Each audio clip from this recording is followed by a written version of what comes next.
In this video, we will focus on the interview question that we have in data science and machine learning. We will also cover some statistical questions which are also required in the data science profile. Statistics is the backbone, so you can never separate statistics from data science part. So first question that we have is what is AI and its subsets. Also, in the same scenario, people may ask what is NLP and deep NLP because people do not understand the concept of integration between the NLP and the deep learning domain. So for the first question, what is AI and its subsets? We have an image at the right side where you can easily see that we have few circles. Artificial intelligence is the main umbrella, the main circle. It has a subset which is machine learning. Another subset of machine learning is deep learning, and then we have NLP. Now, I want you to notice carefully that AI is a very big domain. It do not have only these domains. Data science, data analytical jobs, robotics, IoT, they are also the part of AI only. But I am just talking about main AI. NLP could have been outside or a little bit separated, but I have kept it in this fashion just to have a clarity that NLP is also a part of it. So subsets of AI, main subset of AI are machine learning, deep learning, and NLP. And data analytical and data science can also be little bit inside, little bit outside. So that is why I'm not including those. Now, what is the difference between NLP and deep NLP? So guys, we have a domain in deep learning that is called recurrent neural network, which can also work with text, which basically work with the sequential data. And NLP is also a domain where we work with the text. So we can integrate both the approach of NLP and deep learning RNN networks to get proper models like chatbot, summarizer, and so on. That is the main answer that you should be giving. So basically, deep NLP is an integration of deep learning and NLP together with the RNN domain of deep learning. Our next question is, what is the difference between the traditional and normal ML? That means traditional coding that we used to do, the traditional programming, and the new ML concept that we have. For this, we need to understand the background of AI too. Guys, AI is not a new domain. It has been there for 60, 70 years. Initially, the domain was not strong enough. Reason for that is very simple, that we didn't have the technology to store the data, to have that kind of enormous amount of data, plus to actually process if we even have that kind of data, right?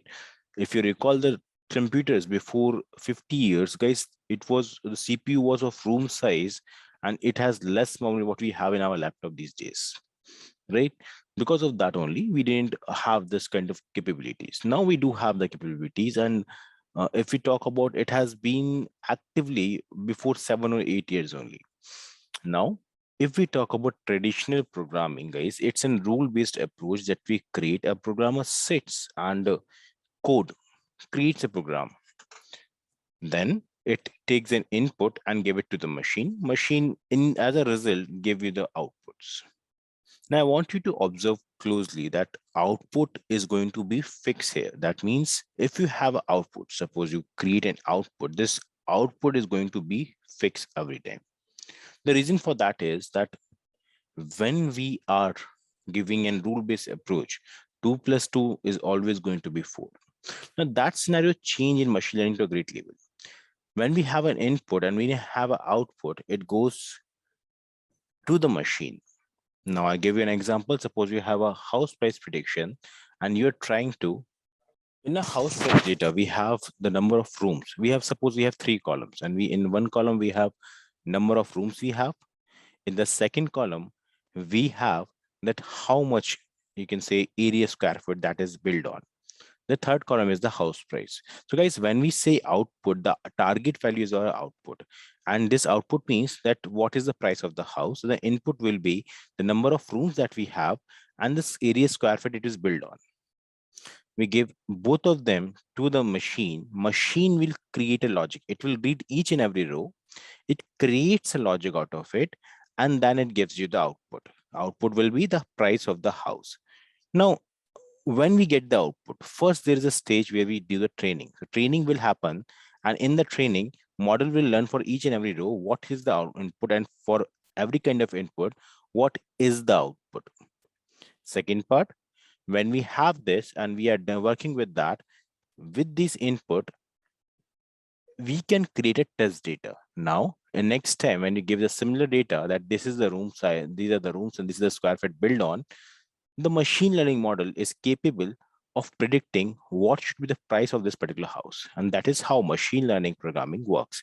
So guys, simple logic is there is a limitation to a human, a person, that how much he can code or how much you work on. Okay. Now, if we move a little further, we can think of it like that we are working in a part in a way that model can create a proper logic. Okay. My humans do not have this caliber. When we think, we have a limitation and we can code as smart as we are. But machine can go really deep, can create a very complex logic, and can work very efficiently. And that is the advantage that we have in machine learning.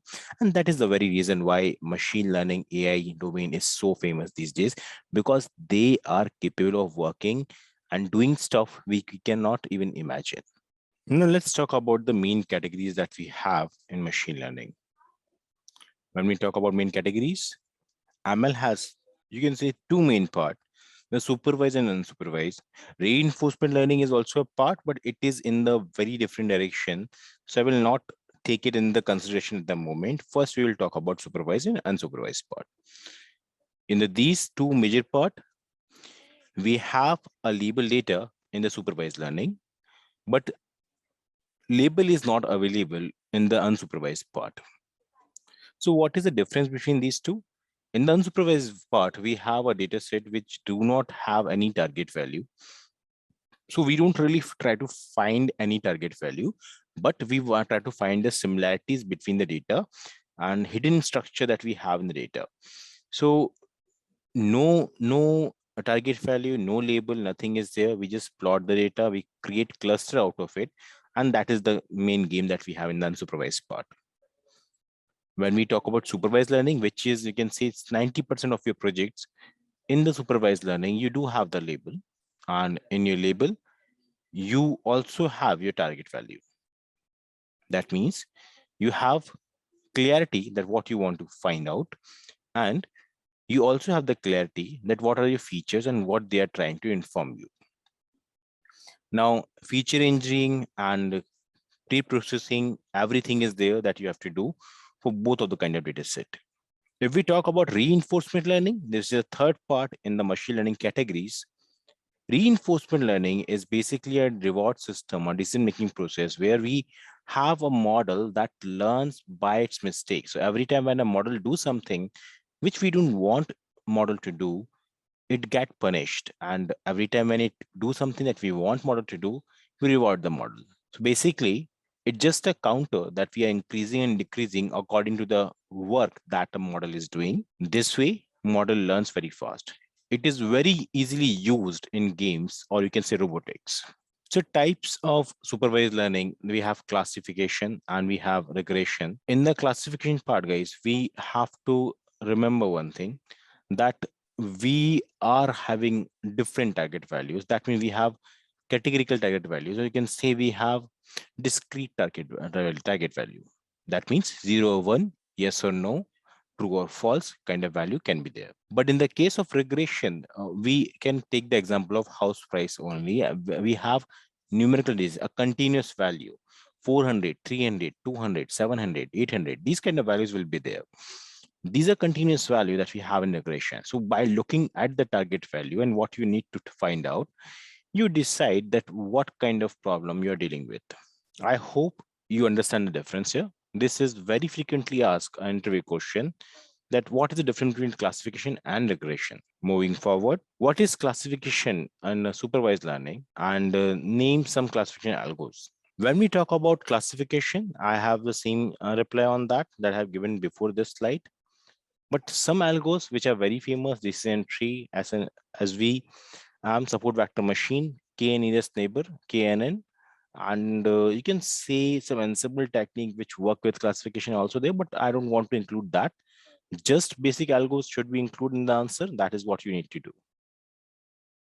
Then we have a regression. What is regression and some algos of regression? So linear regression is the main name of the algo, and L1, L2 regression techniques are also there, which are again a little higher, but they are more used in, you can say, with the name of lasso and rigid, and they are used when you don't have a generalized model. To have a generalized model, these are the regularization technique that we use. So don't go too deep if you're not very aware of that. Better to answer in a simple fashion, and if they extend the question to that direction, then only mention and tell about the name. In an interview thing, you always need to remember that don't make your answer too long, too complex. They make it simple, make it straightforward, and keep it simple up to a level where you, whatever question has been, if someone asks regression, what is regression, just talk about regression. Don't try to add this and that and here and there everything, because it will keep extending the question in that direction. Only do this when you want your question to be stretching in that direction, right? Sometimes someone asks you what is regression, and you tell them what is regression, what is L1, what is L2, what is gradient descent, everything you have explained. Now you could have got this question later, right? You tried to answer very well, and because of that you answer almost 5 questions that was about to come. You could have made a far better impression if you have paused and waited for him to ask those questions, right? Someone asks a question, answer the simplest straightforward question. If he asks next question, answer that. At least the psychologically, the person who's asking the question will feel that you have answered back-to-back questions. Getting to the slide again. So supervised learning, regression, where we have the continuous value. You can see the picture too. If you've done a regression problem and theory, you must be very clear what this picture is all about. Moving forward, what is mean square error? Guys, in regression, we need to find the mean square error. This is nothing, very simple, straightforward answer. If I give you, it is difference between the prediction and the actual values. If I give you even more simpler answer, the answer will be that you are basically doing it for a purpose. Basically, you find the distance between the points and the line. Line is your prediction, the actual value, and the dots that you have on the image is basically the pointed that you have done. So this is between the independent and the dependent variable, and the line is plotted between the mean square error and the value that you're having, the interception that you're having. So it is between the interception and the mean square error, and the dots are between the independent and dependent value. So they both connect, and then you have this line, and you try to find out how far away this line is from the actual value. That's your mean square error. So what is root mean square error? You just find the root of the mean square error. So root mean square error is the standard deviation of the residue. A prediction error. Residue basically, guys, when you're finding the root mean square error, you just put the same value in the root and you get the answer. That is the same thing. So numpy dot square you can use to find the square of root of mean square error, and that will be your value. So unsupervised learning, guys, what is unsupervised learning and what are the clustering algorithm, So I already explained the unsupervised learning, so I'm not going to repeat the same answer. You already know the unsupervised learning and labeling, not having the target, all those things. Now, the second part of it, that is that what are some algos that we have in clustering? So they are k-mean, you have DB scan, you have hierarchical clustering, you have mean square, mean clustering, mean shift clustering, and so on. So you have a lot of clustering algorithm that you can use and work together. Moving on, you have what is reinforcement learning. Reinforcement learning is between the agent and the environment. You try to make a model which learns as per the task that is performing. Every time it performs a task, it tries to learn from its mistake, and it is a reward and punishment system, as I explained you before, and that is how it works. Now, what are the algos and this and that, guys? That is too deep and too far right now for the model, because reinforcement learning is not like machine learning, supervised and unsupervised learning. It is way too different, and it is more towards robotics and gaming. So if you are going in the robotic field, then reinforcement learning can make more sense. Or you can say if you're going in the modeling where model has to decide everything, then reinforcement learning come into the picture. So not going too deep in that, but this is the main answer that it should be having, that it is a reward and punishment system. The model learns from this mistake. It's just a counter that increase and decrease according to the work of. The model want to increase the number as much as possible, and model do not want to go in the negative direction. So what is residue or the total error in LR? Guys, I explain you very clearly that we have this independent values that we have plotted, and we try to plot this line according to that. So all these points that you see right now that you have is basically are the plots of these two independent values. Okay, what happened really, that it calculate the distance from the line. So less far away they are from the line, that is better. More far away they are from the line, that is not good. So line start from somewhere here. Suppose example is you can say we have a starting point, line keep moving towards the point. Error, on the other hand, at the same time is going to get reduced and reduced as we keep moving towards this direction. That means that error is reducing, and at this specific position the error will be least. The moment you cross this position, that is start increasing. That is where the gradient descent curve come into the picture. And as I told you, it is between the dependent and the independent variable. Guys, the gradient descent curve will be like this, not like that. And that means it will be between the x and the y axis, and the left side is also in the picture. And when you try to reach to the center point, that is the mean square error. So this line has the mean square error. You try to get it to the center point, which is 0 at this moment. So you try to get it to the least position where the mean square error is the least. So what is the residue? In the conclusion, it is the gap, the distance that we have between the line and these plots, and we sum all of them. That is the total residue that we have. It is also called mean square error or total error.